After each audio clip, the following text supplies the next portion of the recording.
Okay, welcome back to the Stream of Bhakti. I'm with Brihat again, continuing on into the Bhagavatam, chapter 11 of the first canto. This chapter is Krishna's entrance into Dwarka. It's a really interesting chapter. It's not like it's jam-packed with action, like some of the chapters are. Like, later we'll get into battle scenes and evil yogis and, like cursing and counter cursing and all kinds of different adventures that kind of like depending on where we're at in the Bhagavatam. Some of the chapters are more like, I guess, mellow in one sense, but perhaps philosophically intense. Mm. Yeah, like there's philosophy packed in here, and I think the Bhagavatam is artfully written in that way, composed in that way, that sometimes there's just really interesting stuff going on, like what we would call the storyline, right? Like just what's happening. It's just wow, what is this? Or just cool descriptions of yogis or whatever, right? And then so it's captivating in terms of the action or the plot or just something different. But then sometimes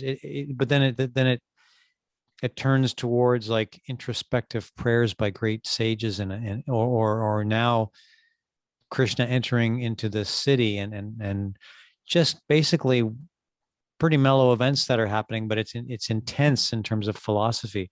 So it goes back and forth between action and philosophy, kind of like keeping us going along. What do you think, Briat?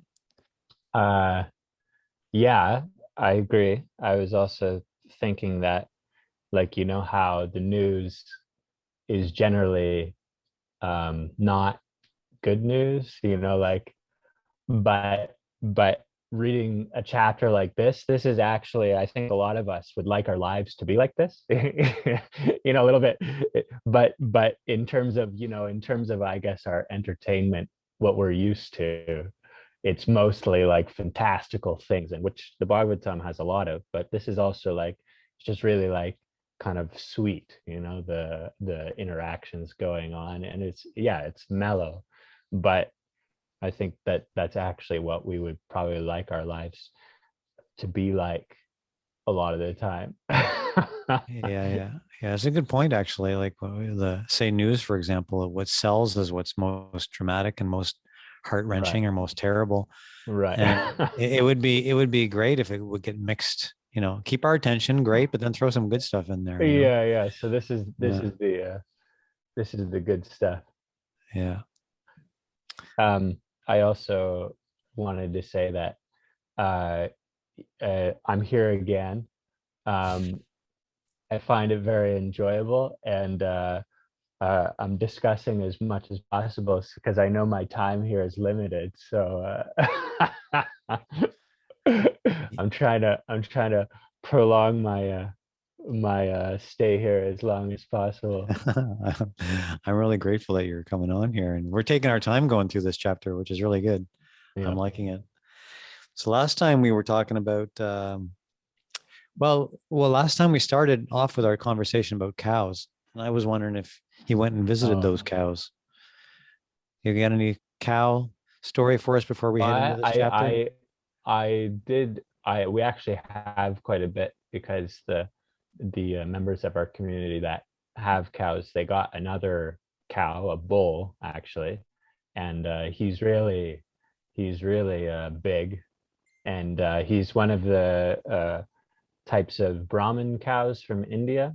Specifically, they're called gyr cows, and they have a hump on their back, and his hump is massive, absolutely massive. But it, anyway, it's just a very like when he's there and we were going there, he'd just be like lying under a tree. It's very majestic, like the scene. It's very like appeasing, appealing to the eyes, just to see that. And yeah, but yeah, yesterday I went. I have I have like, I don't know, maybe like 50, well, yeah, 40, 50 zucchini plants, and the zucchinis produce profusely. So I have some extra ones. So I went yesterday to feed some of my extra ones to their other cows.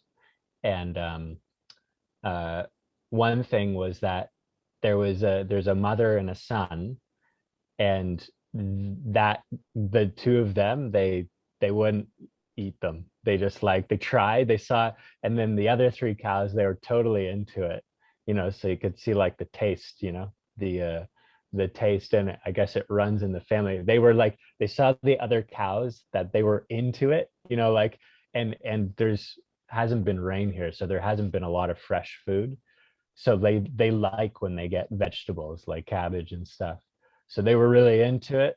The other ones, and so the other cows, they were like trying to get into it because it looked enjoyable for the other ones, but they couldn't do it.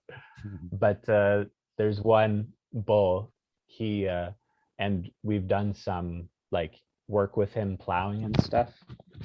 Sorry, plowing for the for my garden in the spring.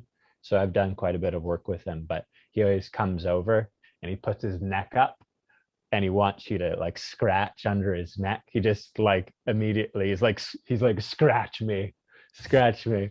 And you can see that he gets a lot of enjoyment out of it, and his tail kind of like goes up at the back when you. So yeah. Anyway, that's my cow experiences for the. Nice. For These the are week. rescued animals, aren't they? Like the bull that they just got Yeah. was. Yeah. Well, the bull actually, yes, yes. And but some of them were born here. Mm-hmm, Some of them were born here, but the rest of them, I think they were gotten when they're quite young.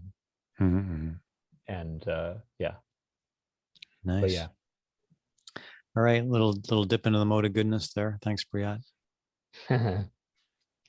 So in this, and it was relevant because we're talking about how Krishna is coming into Dwarka, and they had like there's mention of dairy products being part of the scene, right? And what was the relevance of mentioning that, in the verse Oh itself, right? yeah, that's right. And That's right. so because it indicates that they had cows that they were protecting, and that creates an auspicious environment, which is an environment that's that auspicious. It brings good fortune, Yeah. to be caring for the cows, Yeah, any animals. and it's just it's a very pleasant environment. Yeah. It creates a very like, like pleasant environment. It's calming. It's very calming for the Mm, mind. And it's true, it's not just cows. It's like all of the animals that they would they would treat with, like utmost respect, like they're part of the family. yeah. And I like that word that you used when you were talking about looking at the bull under the tree, majestic. It was really So like, yeah. there's a majesty there, and it really impacts the environment. So all of this was present in Dwarka. This was Yeah. all present, and the majesty and everything it was expressed in a variety of ways. And then as Krishna was entering the city, everyone just rushed forward rushed to be able to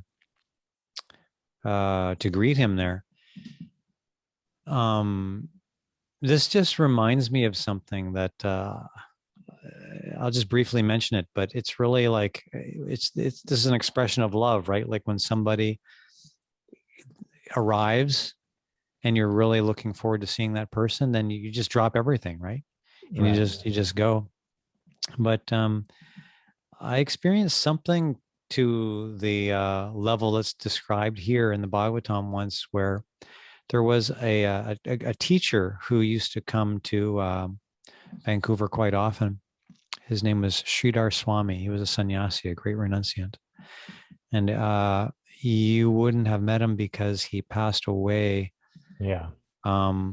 What year was that? 2000 and it was around 2006, I think. Or no, 2004. It was 2004, I think, that he passed away. But he was a very renowned and loved teacher.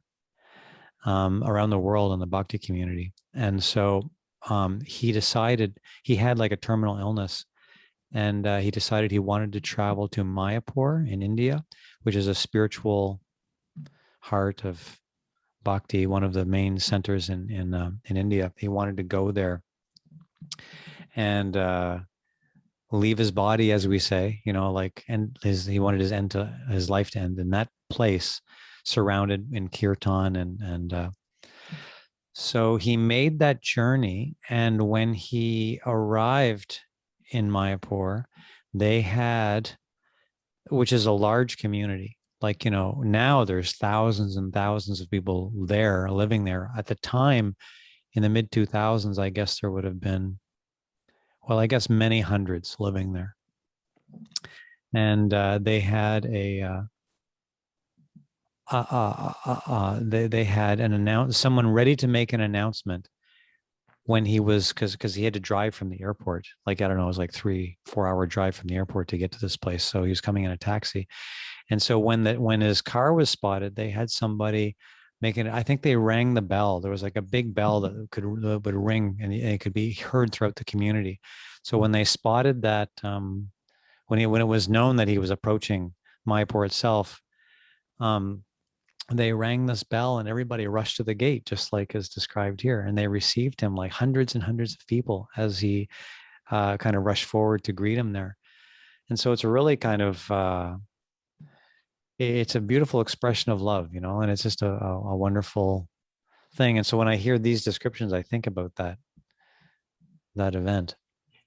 I think it's a little more amazing because in India, like just what you're describing, it's like here you can kind of like, somebody's like, okay, I'm going to come at 11 o'clock in the morning.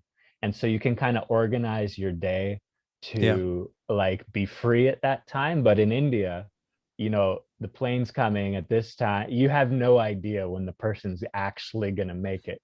Yeah. Could be that day, could be the next day. Who knows? It's like so many factors involved. So I would guess that everybody was, they're expecting him to come, but I'm sure they were going about their daily business because you have no idea when it's actually going to happen. So yeah, it was more so like that in those years too. And that's why they had a bell to ring, so everybody could just drop what you're doing, whatever you're doing. And that's exactly what's going on here.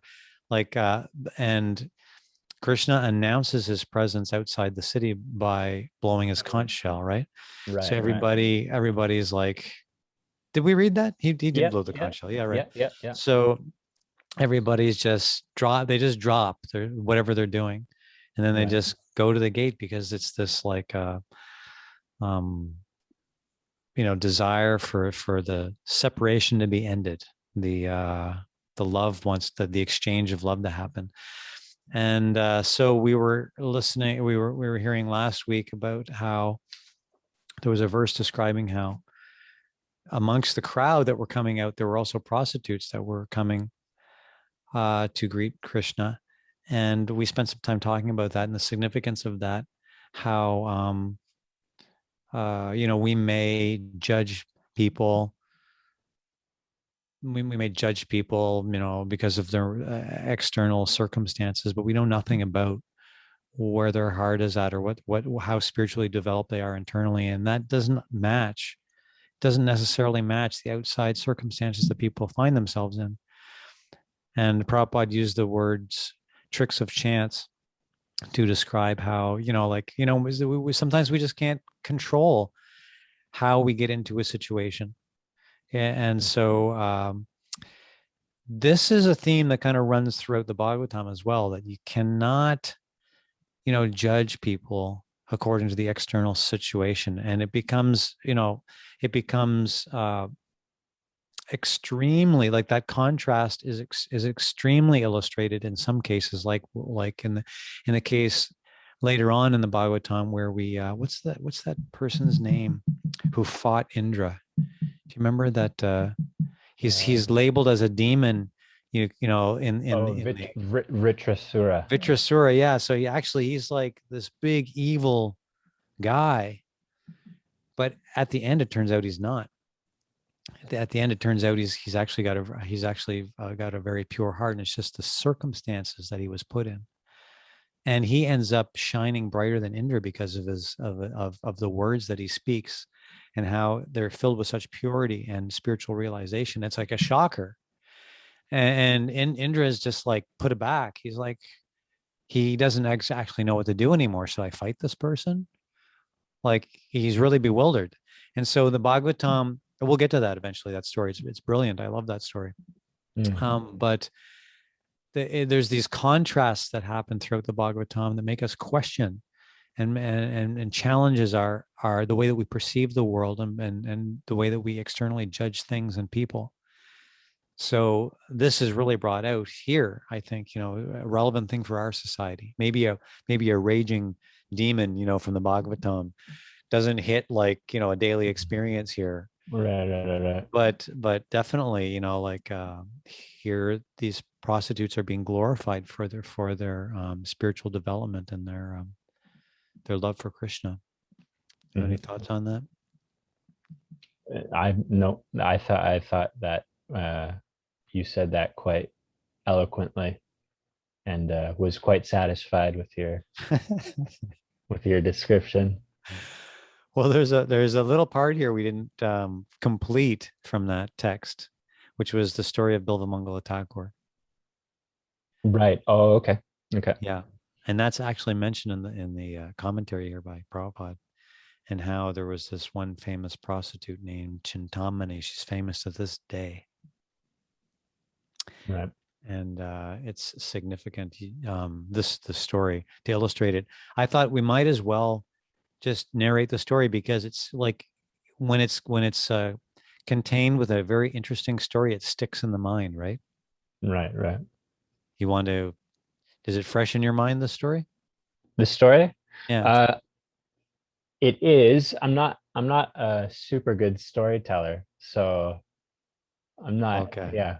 No, go ahead. Go ahead. I think, yeah. It's here in the commentary. I won't read it. I won't read it directly. Like I'll include a few. It's told here and in a number of places. So Prabhupada doesn't give all the details in this commentary. But basically, in essence, he was a married man. He had a family and everything, but he also had a relationship with a prostitute, and he kind of like had a sex addiction to some degree. And he was always thinking about this prostitute whose name was Chintamani, and he had regular appointments that he would go and see her. But on one of these occasions, there was like a ridiculous storm. It was like out of control kind of storm going on, and nobody was going anywhere. So, but there he was, and he was so like attached to going and seeing her. Like he had a very strong sex addiction, and he decided that he would risk the storm. And I don't know if we can appreciate like maybe here in Vancouver there's been a few storms that are dangerous, but like the level of storms that people like that occur in some places, they're ridiculous, right? Like you can die in them. Yeah, well, It, yeah, like here recently, because of the fires, it just rained really heavy, and then there uh-huh. was mudslides. Oh, So that kind of stuff, like you're walking down the road, and all of a sudden there's like a whole bunch of, mud flowing your way, and you get. yeah. Yeah, and you could die in that Yeah, moment. Yeah. yeah. So he's like, whatever, I'm gonna go. So he goes and he starts to make this trek. It was a bit of a journey to get to her place. And so it's very difficult because it's like torrential rain, staggering wind, he can hardly walk. And he gets to the river that he needs to cross. And the boatman that would ferry him across, is nowhere to be found. There's no boat on the shore, nothing. Like everything is just kind of a crazy mess. And so he decides he's going to swim across in this. He's going to try to swim across this river in the midst of this terrible storm. So he does, and as he's swimming across, he's having a really hard time making it, but fortunately he grabs something that's floating, and he kind of holds onto that and makes his way across the river with this thing, and then he realizes when he gets to the other end that he was actually holding onto some corpse of some dead thing that was which is a reality in India. yes, yes, yes, I've seen that Yeah, before, like a dead corpse of, I saw like a floating in the large, river. yeah, floating down the river. And so he makes it, whatever, and then continuous difficulty as he's trying to get there. But meanwhile, Chintamani, the prostitute, on her end, she was like, he's not coming, this is like who nobody is going to be coming. So she, like many of the homes in India, they'll have an outer wall with a gate, and then you pass through a courtyard, and then there's like the house itself, and so those gates will lock, and so the home is protected by the outer wall and the outer gate. And so Bilva Mangala Thakur, he arrives to the outside of the gate, but it's locked. And these walls are high. I've actually had to do this. I've actually had to climb one of these walls before. Maybe I'll save that story for another time. It's an interesting story. Anyway, they're not so easy to climb.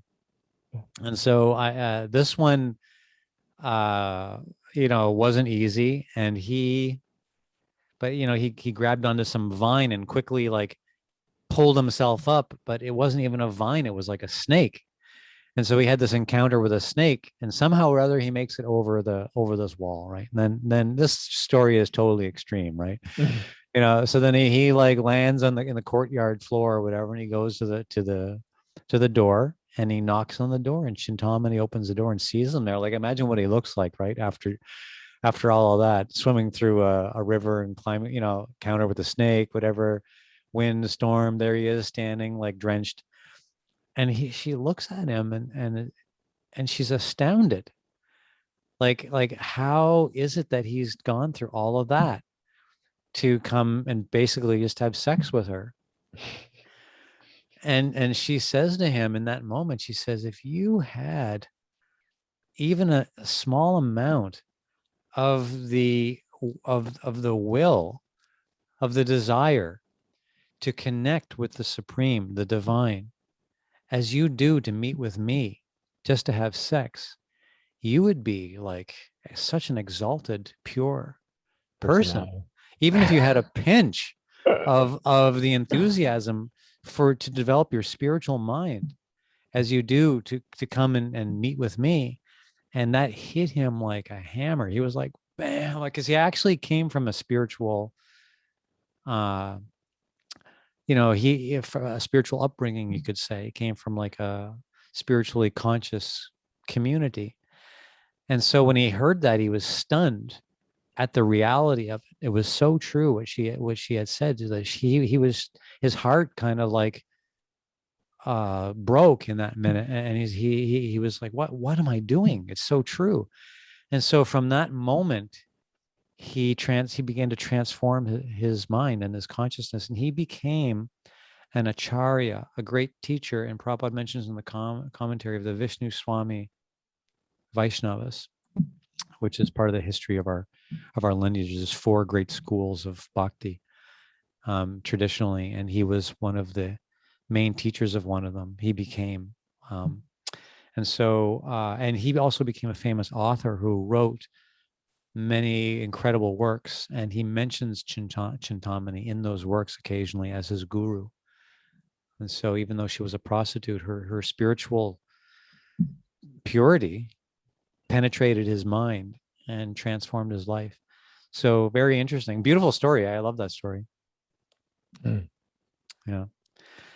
So it's an example of how the teachings in bhakti, they challenge our understanding of things. And it should be like that, shouldn't it? Like, who would want to pick up a spiritual text that's meant for transformation and there's like not a single challenge in it? You know what I mean? Just like, whatever. Yeah. Well, I heard this before, right? Yeah.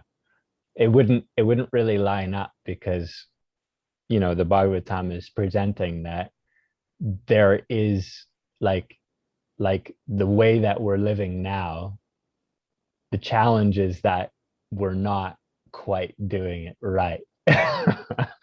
So yeah, exactly. Yeah.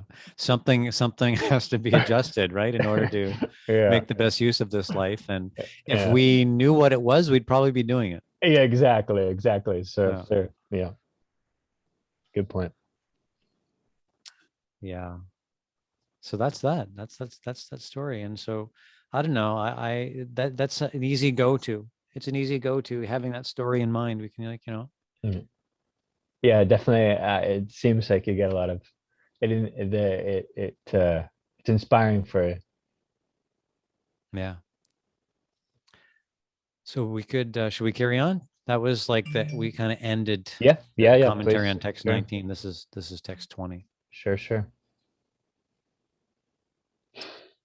Go ahead. You want to read this one?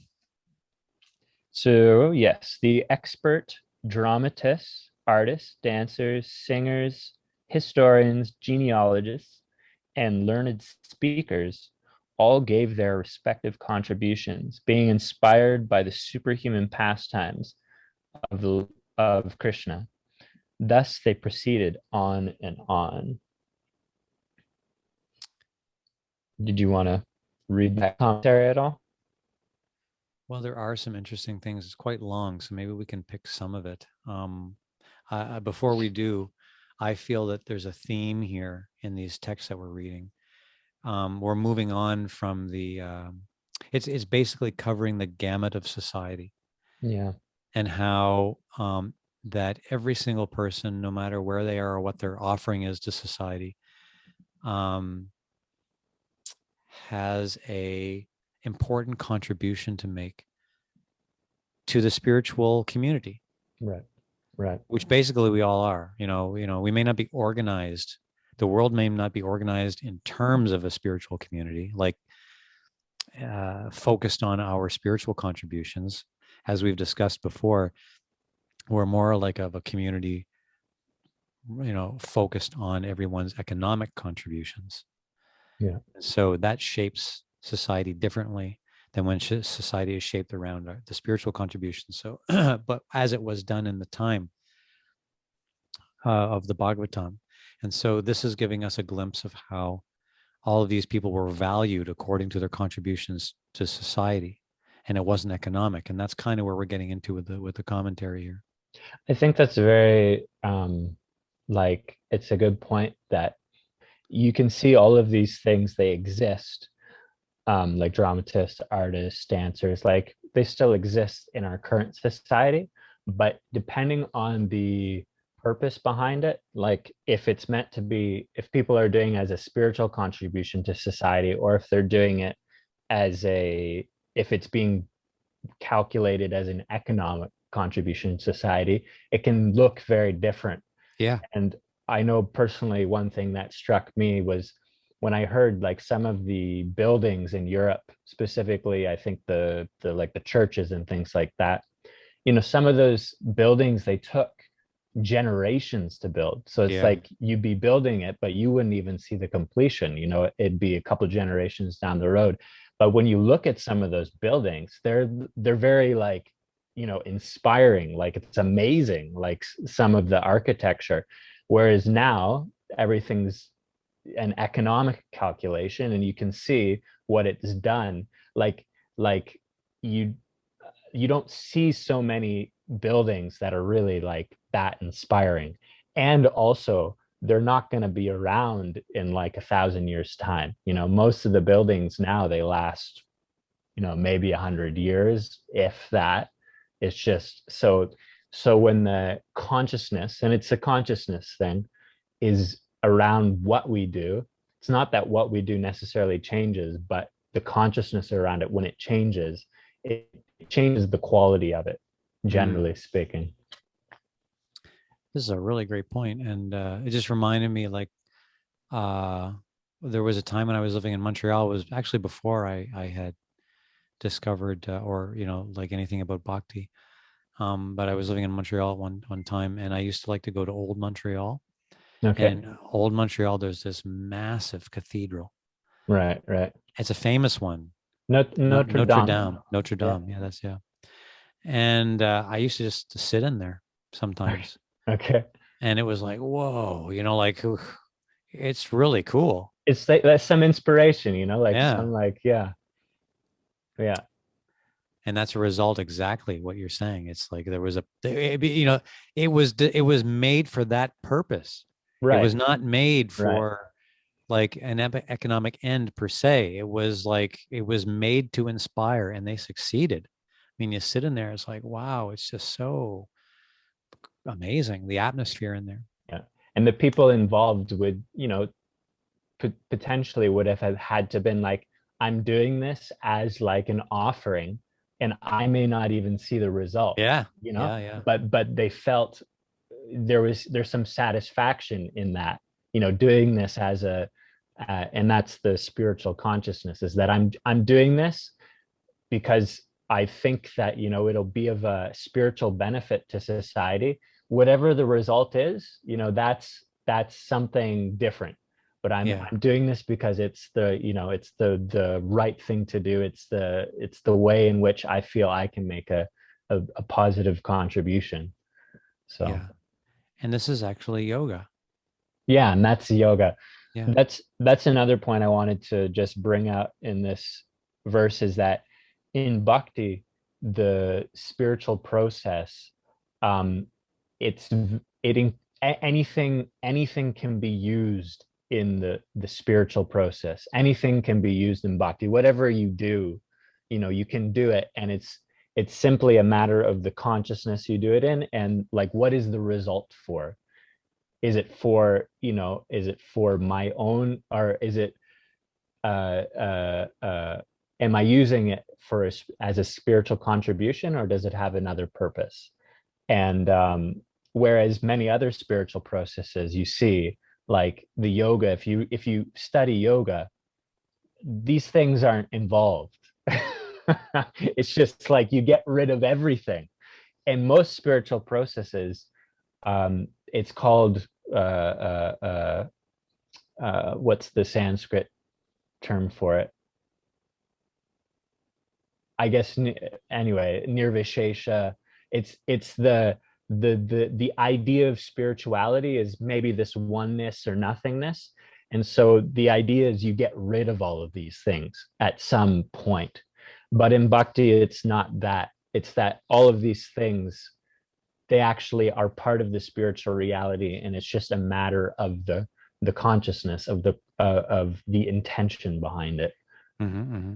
So Yeah, that's a great point. That yeah, that all of these things are there, and they can't. If we're spiritual beings, we should be able to be spiritual beings in any circumstances, with yes, something or without something. so it's like, how do you take your Yeah. yoga and apply it into your everyday life? Yes. Yeah. Yeah, Yeah. This is good. I had lots of stuff in here. yeah, Um, Let me see from the commentary. There was a couple key sentences I wanted to read here.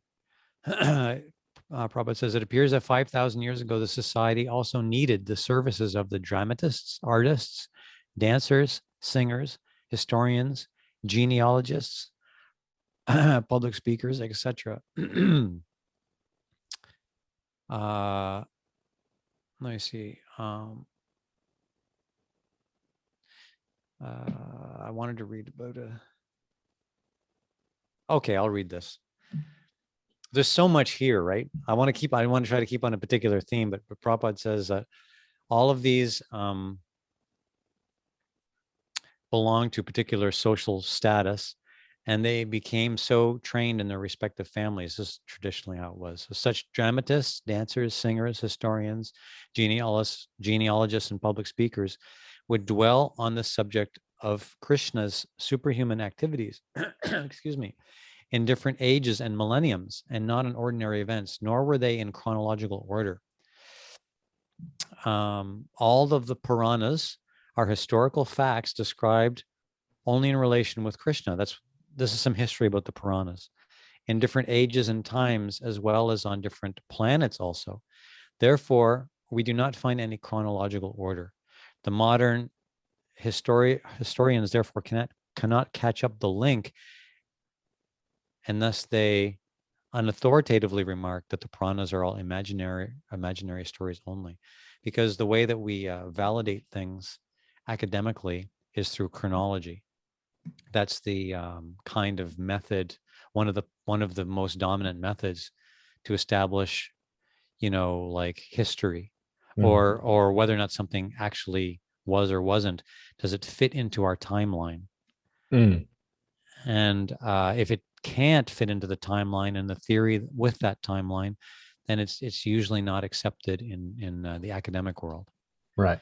Prabhupada's pointing out here that the things that we're going to come across here, just because they don't fit into the timeline, doesn't mean that they're not real or didn't happen. But there was another thing I wanted to mention here. Yeah, so the point is that all of the things, whatever they were, whether it was a dramatist, like whether it was theater, whether it was dance, whether it was song, whether it was history, whether it was genealogy, or whether it was some kind of public gathering, all of these people who have gifts in these different arts, they would contain some kind of message or teaching within them that related to this us as spiritual beings, how like our relation with the world and our connection with the divine. That's basically what's being said here, that all of these different kind of arts in society, they all made a contribution in that way. They helped people direct their minds towards the supreme. Right. And so I had a really interesting experience one time about,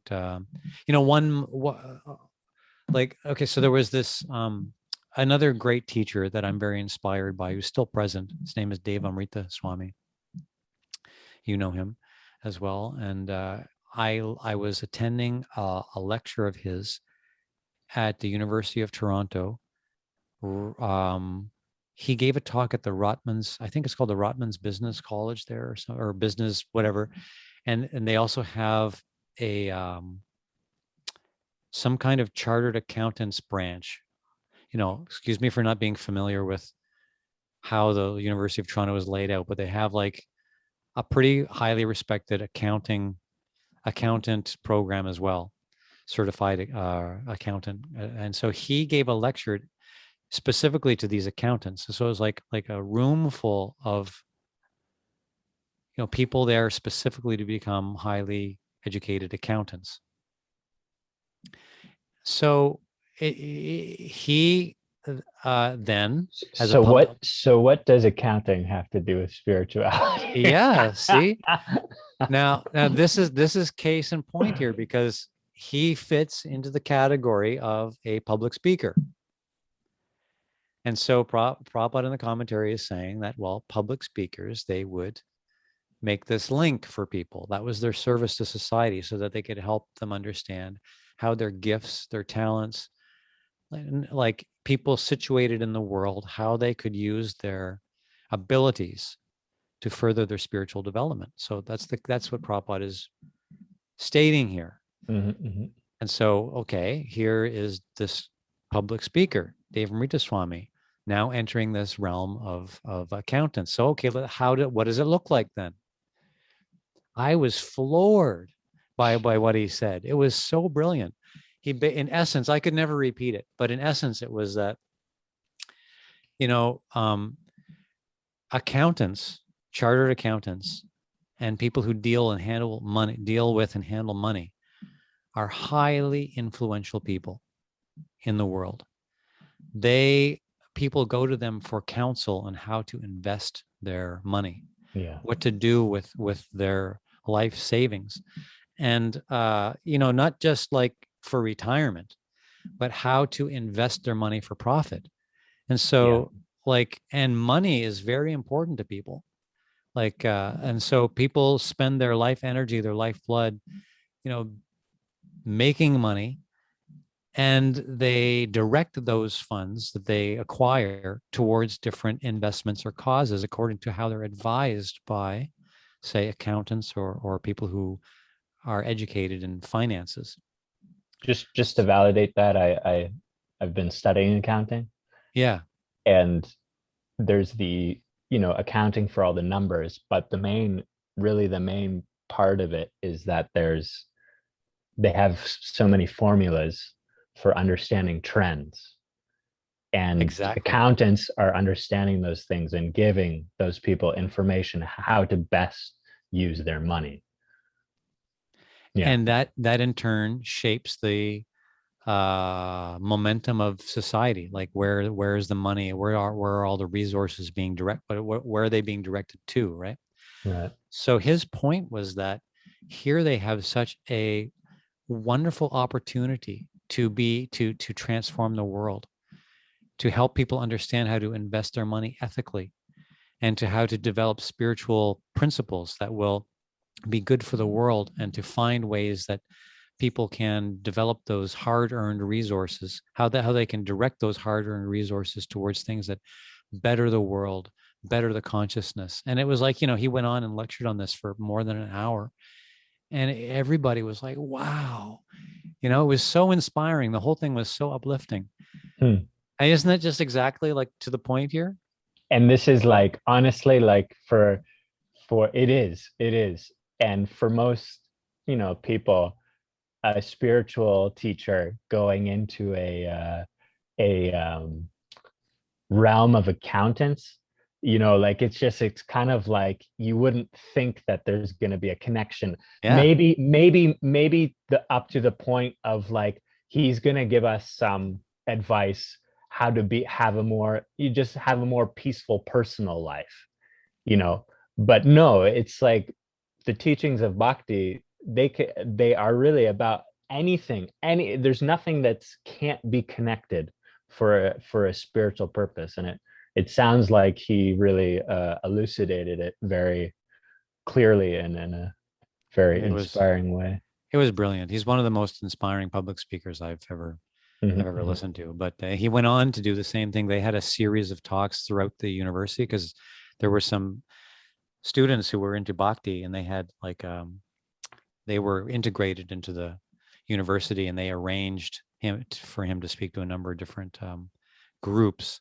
One of them was another one was another. Well, they had a vegetarian club at that time, and he inspired them by telling them how in bhakti we believe we can actually we believe we can actually transform the world through food. Which is true, because whatever we eat impacts our consciousness.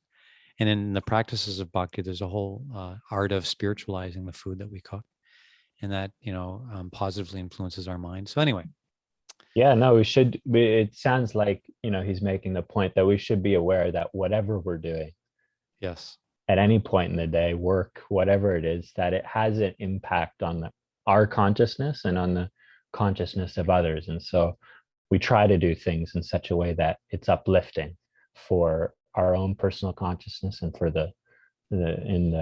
others also. yeah. So imagine being a person in this world with a special gift. I mean, we all have special gifts, whatever it is. Maybe some of us can make money. Maybe some of us are maybe some of us are agriculturalists. Some of us might be artists. Yeah. Some of us might be more in like the caring profession. I have Like, I have a friend who's like, he's a very gifted mechanic. yeah, there you go, mechanic. Yeah, yeah, yeah. So whatever gift because we all have these gifts, right? And so imagine if we were constantly surrounded with messages of how to use those gifts in a way to positively impact the Right, world and people's right. consciousness. If it was just a feature of society that we were constantly from a very young age, like educated and encouraged to use our resources and our talents for spiritual development, what the world would look like Right, right. if that were the case. Yeah, And so we get a glimpse of it because that's the world that's described in the Bhagavatam. yeah. That's it. Yeah. And that's what it's reminding us over and over again from the perspective of the Bhagavatam, human life is really meant for spiritual development. Whereas I would say we basically live in a world where economic development is really the main Yeah. focus. And so Creates a lot of pressure. yeah. So we're getting a glimpse into a different kind of culture. I I was just speaking with a friend yesterday who works in he does like well, he does renovation and kind of building type of work, and he's developed his business to the point where he's dealing with very, very wealthy people, Mhm. um and um like extremely wealthy. In fact, he was telling me that when he's kind of like he decided that he's going to try to as much as possible work with people who are multi millionaires, Okay. because even when you get into like just when they've only got a few $1 million. It's not much to work with.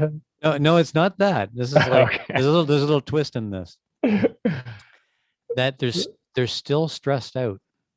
Okay. So when he's dealing with them, like they'll be really stressed out about stuff, and they'll really want things done precisely, I see. I and see. they'll be very, very like there'll be a lot of anxiety about it, about how much it's going to cost and everything like that. But when he's dealing with people who are like just like over the top rich, Right. Right. they don't even care. They're like, it's not that they don't care. I don't want to say it like that, but they're just completely not stressed about the Right. details. Because it Yeah. doesn't really impact them negatively. Yeah. They're just there, and they want something done. Mhm. And he's saying, okay, I'll get it done, and it'll be like this. And they're like, great, here's the money. And so, but these are very, very wealthy people who have that kind of uh, that freedom, you could say. Now, my point in mentioning this is that the way that society is structured is that it's a very select few that get to live in that kind of stress-less Right. Freedom. environment, Right.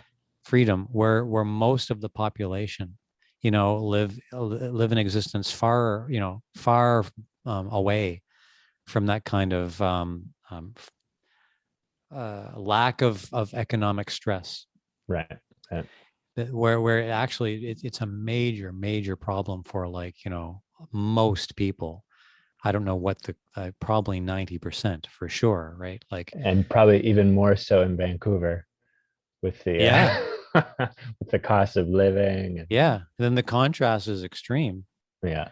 In fact, I'm working with people, or learning about working with people on the opposite end of the pay scale as my friend. Going into Right. social work, working with marginalized Right. communities, people who are experiencing poverty and inequality in so many ways. So it just like it's not, it doesn't add up. The like And trying that to shape humanity around an economic plan, like right. alone. Because it's only if you're a overly over the top rich person can you feel no anxiety. Yeah, the way that society is structured now. I mean, it's Whereas not. Yeah, go ahead. whereas the Bhagavatam is suggesting that everybody can have that kind of life where they don't feel stress like the same as yeah. Yeah.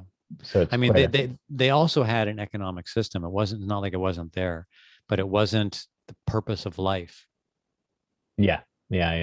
So yeah, no, it's a very interesting point you're making, that this basically it seems like what you're saying is the system, the economic, when society is focused around economics, it means that only a very few people can actually feel no stress. Whereas if when it's focused around spirituality, the idea is that everybody can feel that, no matter your economic position. Yeah, exactly. I mean, we're not, we don't expect that all of a sudden society is going to change. The model is going to suddenly change. And we're still left with the issue of trying to be happy in this world. And it can happen because uh, if we're able to find that, if we're able to develop spiritually and find that inner happiness, then we can tap into that, um, even if we're not the wealthiest person. It doesn't matter. It doesn't mean Yeah, that yeah, it doesn't mean that this material or economic stress has just vanished because now I'm trying to be spiritual. But the way we can manage it internally yes, becomes much different. yes. And I would also like to make the point that if a society change, like if say if society changed overnight to become a completely spiritual, the focus was spiritual, it also doesn't mean that, really, in a sense, that it would necessarily look any different. You still will have people that have, Yeah. Yeah. tons of wealth, and you'll still have most people that aren't in that situation. It's not that that type of thing will change. It's simply that, what you're saying, internally the consciousness is different, and also the value is different.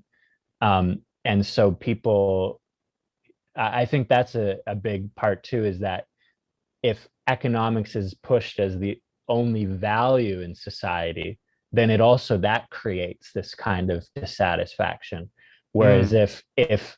if the values are that are communicated to us, the things that are important in life, if that's, if those messages are completely different, which is what, in this verse, we're, in this text here, we're talking about how all of these different people that are communicating messages to society, like the dramatists, the actors, et cetera, if the values that are being communicated are something that everybody can attain, then which is what it is when it comes to the spiritual values, then people will feel much more, much different about their internal situation, much more satisfied, much more, yeah, it'll yeah, That is so on point because that's the whole theme here, right? Is everybody can attain. right, Everybody can attain. Everybody's qualified. Nobody's disqualified, regardless of their occupation or whatever, to attain the kind of spiritual happiness that's right, described, right, right. Along with all of the gifts that we are given, whatever it might be, any of these occupations or wherever we find our enthusiasm, there's another gift that's couched in it, like whatever, public speaker, Yes, dramatist, singer, lawyer, whatever, wherever we thrive. The gifts that we've been given to thrive in that environment, there's another gift that's couched in it, hmm. which is basically forgotten, um, uh, or can be forgotten about, or not discovered, which is that we have the gift of being able to be satisfied, Right, right. in any particular situation. Like we have a nature, and we have, just like we have these gifts, we can do things. It's also a gift that's been given to us that we actually can find satisfaction in the And then, moment, in any situation that we're in. right, right, And that's actually an important aspect of spiritual development, being able to tap into that gift of being able to be satisfied where we right, find ourselves in life. It gives us the peace of mind. right. And this, I think this touches on the point that when we talk about gifts, we have the gifts that come along with our current, like the physical and the intellectual, mental, emotional body that we have currently. It has a certain gift set, like, Hmm. and it's kind of Yeah. like, you can develop things, but it's kind of like, you have particular things that you might be good at. Whereas when we talk about the spiritual self, this is something separate from the current material situation. And so like in terms of things like satisfaction, happiness, you know, that can be accessed by anyone. At least that's what we're presenting. Yes. Yes. Yeah. Boy, that's a good spot to probably end on, Brihat. That was great. There's a lot in there, right? There was a lot. I guess so. Yeah. A lot of important stuff. Yeah. All right. Thanks. That was really great. Thanks for being here again. And let's do it again next week. Shall we?